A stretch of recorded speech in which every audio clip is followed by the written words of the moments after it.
Ce récit des tentations de Jésus au désert est assurément un récit construit, un récit théologique plus que historique, qui nous donne à comprendre quelque chose de l'enjeu de la vie du Verbe fait chair, le Fils éternel du Père éternel qui s'est fait homme. Dans cette humanité, Jésus, à travers ce jeûne de 40 jours et 40 nuits, consent à être dans un état d'extrême faiblesse. Lorsque on jeûne longtemps, après quelques jours, le corps cesse de réclamer à manger, il passe dans un autre mode, il puise dans les réserves. Et quand il n'y a plus de réserves, il s'agit de manger ou de mourir. Et l'Évangile est très précis quand il nous dit « Après avoir jeûné 40 jours et 40 nuits, il eut faim ». Mais ça n'est pas la faim que nous connaissons lorsque le repas tarde un peu. C'est une faim tragique. Tu manges ou tu meurs.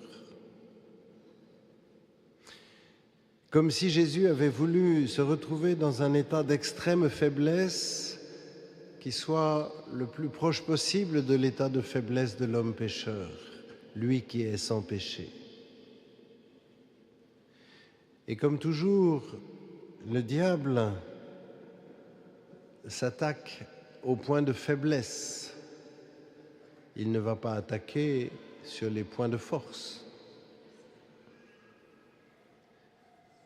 Et puisqu'il s'agit de manger ou de mourir, il lui propose à manger. Si tu es fils de Dieu, ordonne que ces pierres deviennent des pains. Et Jésus répond par la parole de Dieu. Comme s'il ne puisait pas en lui-même sa force, il la reçoit du Père à travers les Saintes Écritures. Et ce faisant, il se nourrit de la parole de Dieu. L'homme ne vit pas seulement de pain, mais de toute parole qui sort de la bouche de Dieu. Alors le diable lui propose autre chose et il vient le tenter sur la parole de Dieu. Jette-toi en bas, car il est écrit, il donnera pour toi des ordres à ses anges et ils te porteront sur leurs mains de peur que ton pied ne heurte une pierre. Si le diable est malin, il n'est pas intelligent. Car dans le même psaume qu'il cite, le Seigneur Dieu dit aussi « Tu écraseras la vipère et le dragon ». Et Jésus, à nouveau, dans une intelligence de la révélation, dans une intelligence de la parole de Dieu, répond « Tu ne mettras pas à l'épreuve le Seigneur ton Dieu ». L'Écriture sainte n'est pas là pour que je m'en serve, mais pour que j'accueille la révélation de Dieu. Et enfin, le diable se dévoile. Et comme il se dévoile, Jésus peut alors le repousser. Il change de nom, il l'appelle Satan. Diabolos en grec veut dire le diviseur. Le Shatan en hébreu, c'est à la fois l'adversaire et l'accusateur. S'étant confronté au diviseur qui veut le séparer du Père, Jésus, cherchant à garder cette communion avec le Père, fait du diviseur un adversaire. Ce récit des tentations est là pour nous encourager nous-mêmes dans notre propre cheminement.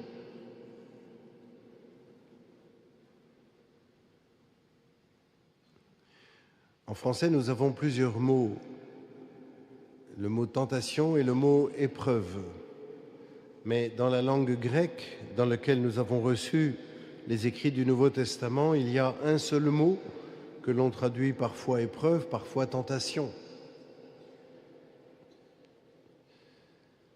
Et les apôtres sont unanimes. Que vous lisiez Saint Jacques au début de sa lettre, que vous lisiez Saint Paul au début du chapitre 5 des Romains, que vous lisiez Saint Pierre dans sa première lettre, tous nous disent que l'épreuve est l'occasion d'un affermissement de la foi. Au point que Saint Jacques s'écrira: « Tenez pour une joie suprême, mes frères, d'être en but à toutes sortes d'épreuves. » Parce que l'épreuve vérifie la qualité de la foi.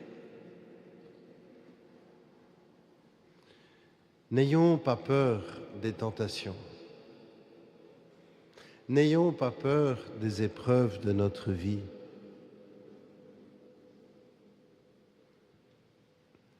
Sainte Thérèse, à la fin de sa vie, on trouve cela dans le carnet jaune, dit à un moment: « Je comprends très bien que Saint Pierre soit tombé.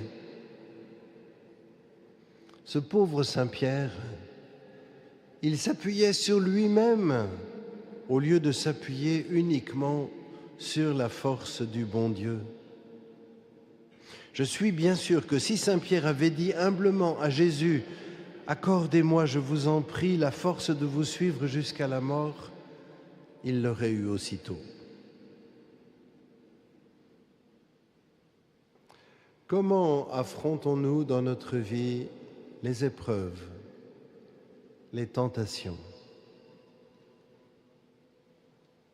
Oh, je sais bien, dans certaines tentations, nous n'avons plus aucun goût à nous tourner vers le Seigneur, parce que le mirage que la tentation nous fait désirer l'emporte sur le goût d'être avec le Seigneur, sur le goût d'être avec Jésus. Et c'est précisément là où il nous faut puiser dans les profondeurs de la foi que suscite en nous l'Esprit Saint pour nous accrocher au Seigneur. Nous ne serons jamais plus forts que le diable. Nous ne serons jamais plus forts que la tentation.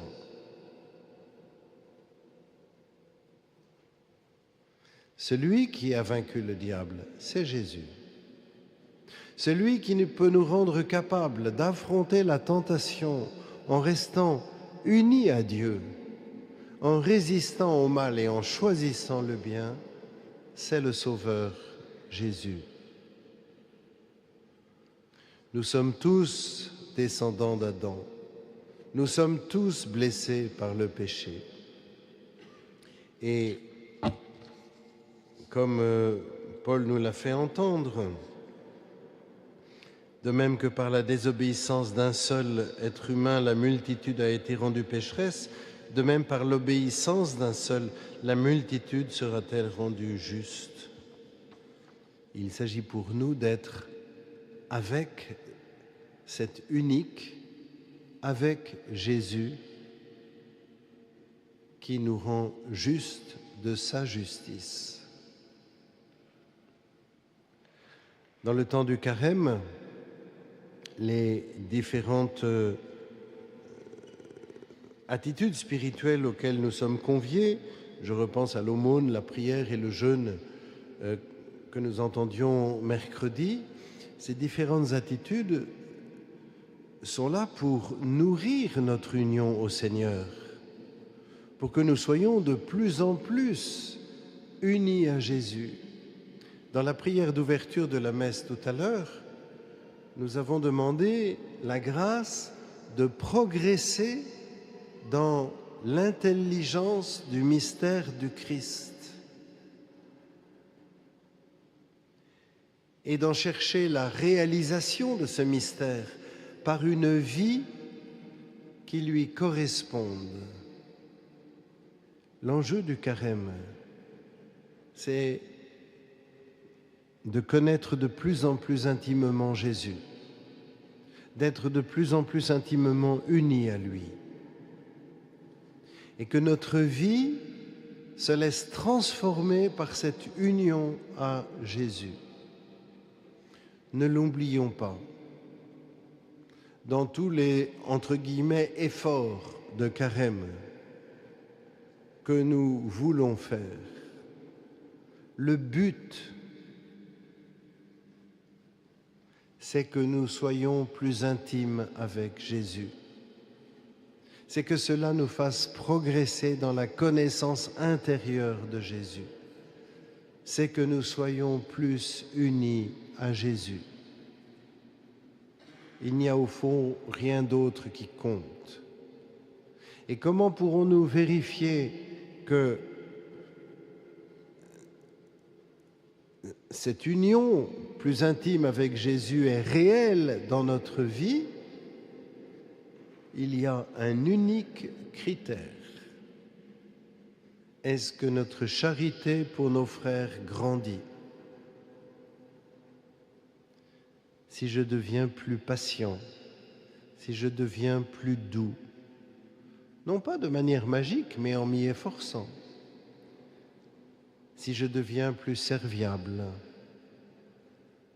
si je deviens plus généreux, ce sont là des signes positifs que je ne me raconte pas des histoires quand je dis que je cherche à être plus uni à Dieu.